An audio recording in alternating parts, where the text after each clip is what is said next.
Assalamualaikum warahmatullahi wabarakatuh. Salam sejahtera untuk kita semua. Kali ini kita akan mempelajari radioaktivitas, masih dalam bahasan inti atom dan radioaktivitas. Pertama-tama mari kita pelajari tentang sinar radioaktif. Ada tiga jenis sinar radioaktif yang dipancarkan oleh inti tidak stabil, yaitu alfa, sinar beta, dan sinar gamma. Kelakuan sinar radioaktif itu bagaimana? Kita ambil sekarang bila dilewatkan dalam medan magnet. Ya, dalam medan magnetik yang arahnya masuk bidang baca, sinar alfa dibelokkan ke kiri, sinar beta dibelokkan ke kanan, sedangkan sinar gamma lurus. Mengapa demikian? Ikuti aturan penentuan arah gaya Lorentz. Arah arus itu searah dengan sinar alfa, berarti arusnya ke atas, medan magnetiknya menembus bidang baca, maka gaya Lorentz-nya nanti berarah ke kiri. Sedangkan untuk beta, arah arus berlawanan dengan arah beta, berarti arah arusnya ke bawah, medan magnet menjauhi pembaca atau masuk bidang baca, maka gaya Lorentz nanti ke arah kanan. Kelakuan selanjutnya dalam medan listrik dan dari muatan positif dan negatif. Sinar alfa ditarik oleh muatan negatif, sinar beta ditarik oleh muatan positif, sedangkan sinar gamma tidak ditarik, hanya lurus saja. Ini menunjukkan bahwa alfa bermuatan positif, maka ditarik muatan negatif, beta bermuatan negatif, maka ditarik oleh muatan positif, sedangkan sinar gamma tidak memiliki muatan. Daya tembus selanjutnya. Daya tembus partikel alfa, sinar alfa, itu tidak mampu menembus tisu, atau artinya diserap oleh tisu. Sedangkan beta tidak mampu menembus aluminium, artinya diserap oleh aluminium. Sedangkan sinar gamma, tisu ditembusnya, aluminium ditembusnya, bahkan tembok beton ditembusnya, tetapi tidak mampu menembus timbal. Ya, tidak mampu menembus timbal. Lengkapnya di karakteristik sinar radioaktif ini. Karakteristik sinar radioaktif. Sinar alfa itu identik dengan apa? Inti helium. Sinar beta identik dengan elektron kecepatan tinggi, sedangkan sinar gamma itu identik dengan radiasi gelombang elektromagnetik berfrekuensi tinggi. Artinya memiliki energi yang cukup tinggi. Muatan sinar alfa itu positif, sedangkan beta negatif, gamma tidak bermuatan. Massa sinar alfa itu 4,002602 SMA. SMA itu satuan massa atom. Beta 1/1840, sedangkan gamma tidak mempunyai massa. Jadi tidak mempunyai muatan dan juga tidak mempunyai massa. Kecepatannya, kelajuan sinar alfa itu 0,1 kali kecepatan cahaya, beta 0,9 C, C itu kecepatan cahaya, sedangkan sinar gamma sama dengan C. Daya tembus alfa rendah, daya tembus beta sedang, daya tembus gamma tinggi. Daya ionisasi alfa tinggi, beta sedang, sinar gamma rendah. Dalam medan magnet dan dalam medan listrik, alfa maupun beta itu dibelokkan, sedangkan gamma tidak dibelokkan. Sekarang peluruhan alfa. Suatu inti atom radioaktif yang memancarkan sinar alfa akan menyebabkan nomor atom inti induk berkurang 2 dan nomor massa induk berkurang 4. Perhatikan diagram ini. Diagramnya ini. Nomor massa dikurang 4, nomor atom dikurang 2. Untuk memahami diagram ini, perhatikan contoh berikut. Uranium 235 begitu memancarkan alfa menghasilkan thorium 231. Dari mana perhitungan ini? Apapun reaksinya akan berlaku hukum kekekalan nomor massa, artinya nomor sebelum reaksi dan sesudah reaksi tetap totalnya. Begitu juga berlaku hukum kekekalan nomor atom. Kita coba berhitung. Ini 235, ya. 235 sama dengan 231 ditambah 4. Jadi hasilnya 235. Nomor atomnya juga begitu, 92 sama dengan 90 ditambah 2. Contoh berikutnya seperti ini. radium, radon. Nah, perhitungannya sama, 224 ditambah 220 sama dengan 220 ditambah 4. Nomor atomnya 88 sama dengan 86 ditambah 2. Berikut peluruhan beta. Suatu inti atom radioaktif yang memancarkan sinar beta akan menyebabkan nomor atom inti induk bertambah 1 dan nomor massa induk tetap sehingga berubah menjadi inti atom yang lain. Ini diagramnya. Jadi nomor massanya tetap, nomor atomnya ditambah 1. Contohnya sebagai berikut. Ini. Sama dengan pembahasan pada peluruhan alfa, cara perhitungannya 233 ini, 233 ini sama dengan tanda panah ini menunjukkan sama dengan 233 ditambah 0. Ini 91 sama dengan 92 ditambah min 1. 91 sama dengan 92 ditambah min 1. Berikutnya ini aktinium 227 ya, 227. Ini juga 277, maka perhitungannya sama ya, 227 ditambah 227 ditambah 0. Nomor atomnya juga sama, perhatikan.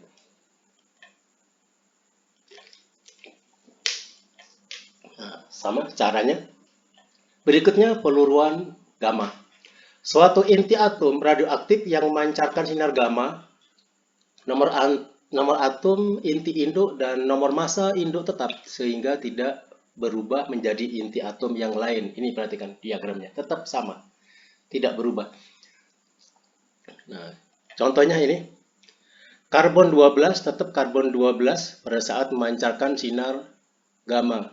Nah, ini ada lambang bintang. Ini menyatakan bahwa inti dalam keadaan tereksitasi.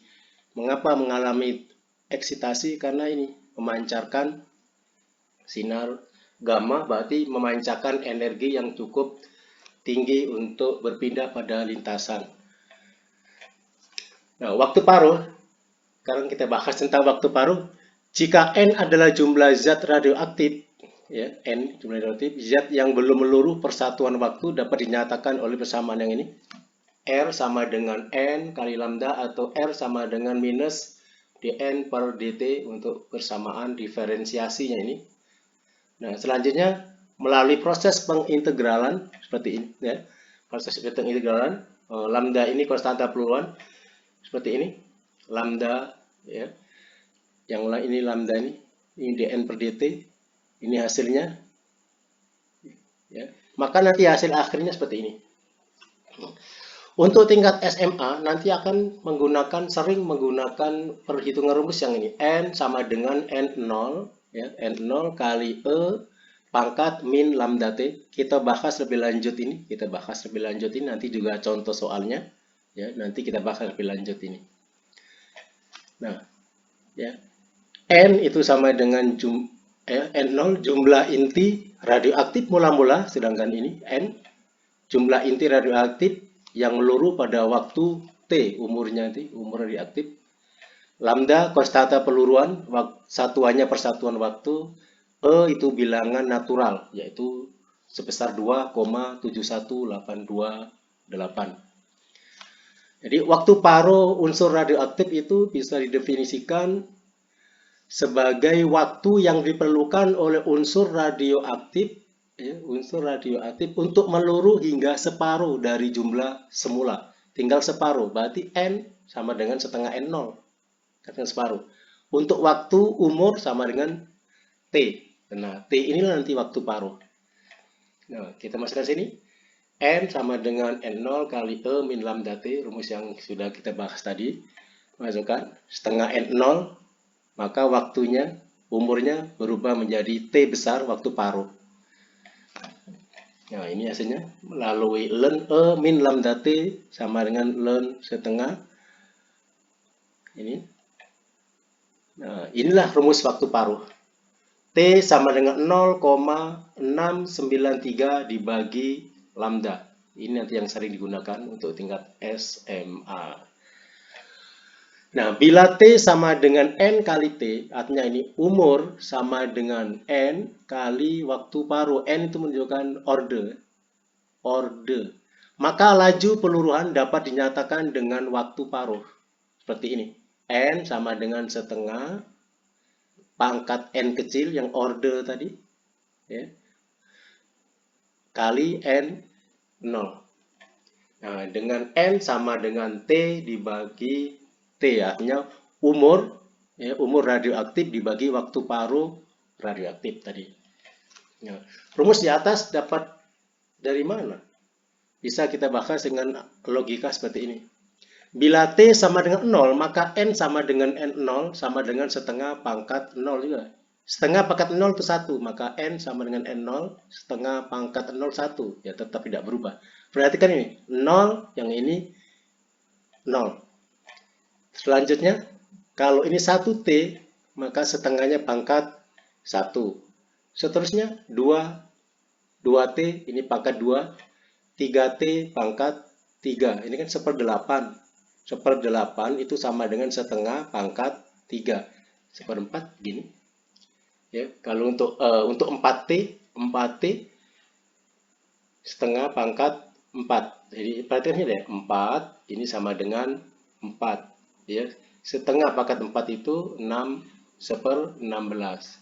Nah, sekarang kalau T sama dengan N kali T, maka berlaku seperti ini. Jika T sama dengan N kali T, maka N sama dengan setengah pangkat N kali N 0. Ini nanti sering kita gunakan untuk perhitungan contoh soal untuk tingkat SMA-nya. Oke, kita terus ke sebuah contoh 1.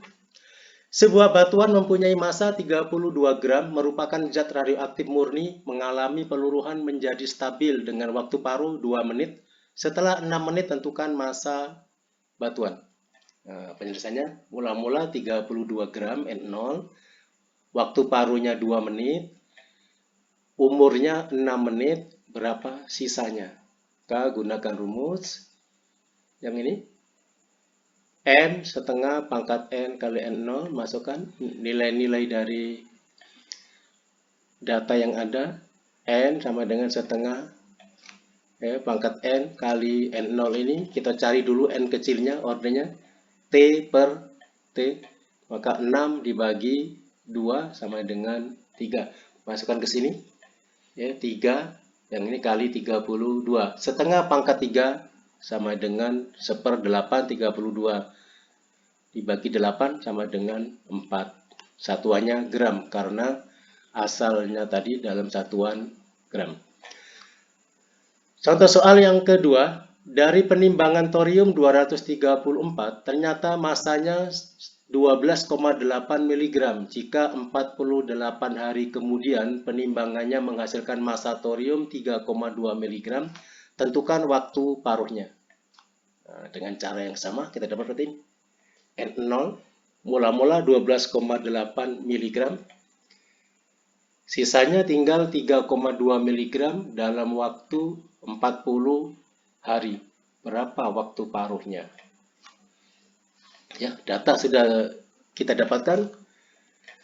Maka gunakan rumus sama tadi, setengah di pangkat N kali N 0.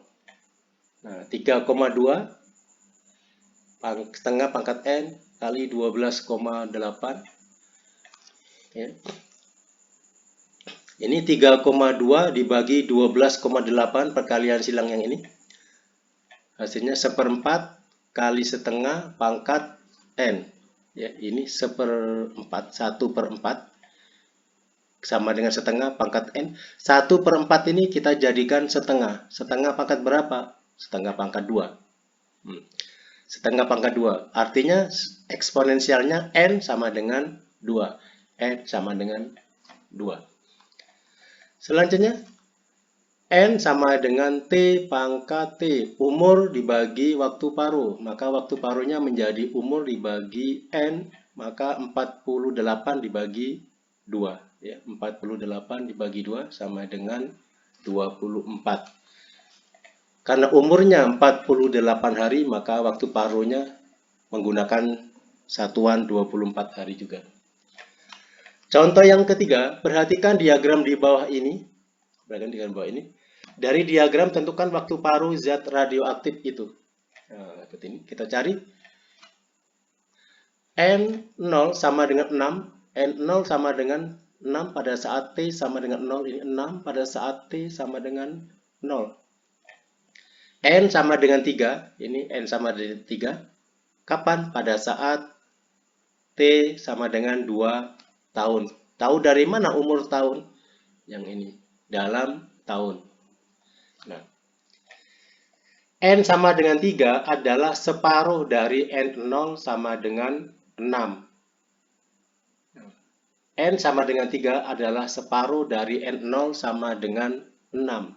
Maka waktu paruhnya berarti 2 tahun. Ya, waktu paruhnya 2 tahun. Mengapa? Karena masa 2 tahun ini mengakibatkan unsur itu meluruh hingga separuhnya. Dari 6 menjadi 3 berarti meluruh separuh. Maka 2 tahun inilah waktu paruhnya.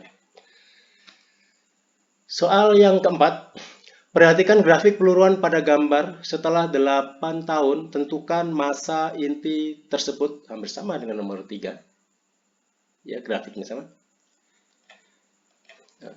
6, mula-mula 6 gram, menjadi 3 gram pada saat umurnya 2 tahun. Ya sama, ini berarti waktu paruhnya 2 tahun.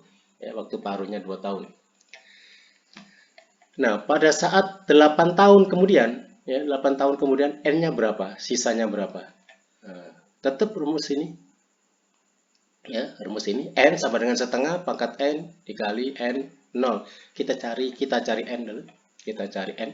N sama dengan T dibagi T, umur dibagi waktu paruh 8. Ya. Pertanyaannya 8. Ini 8 tahun dibagi 2. Waktu paruhnya 2, maka N-nya adalah 4. Masukkan ke sini. Setengah pangkat 4. N-nya diganti 4. N0-nya diganti 6. N0-nya diganti 6. Maka setengah pangkat 4 itu 1 per 16. 1 per 16 kali 6. Atau 6 dibagi 16 sama dengan 0,375 dalam satuan gram. Inilah sisa unsur radioaktif berdasarkan informasi dari grafik ini setelah berumur 8 tahun dengan waktu paruh 2 tahun. Demikian, semoga bermanfaat. Tetap semangat untuk belajar pada masa pandemi ini. Terima kasih. Wassalamualaikum warahmatullahi wabarakatuh.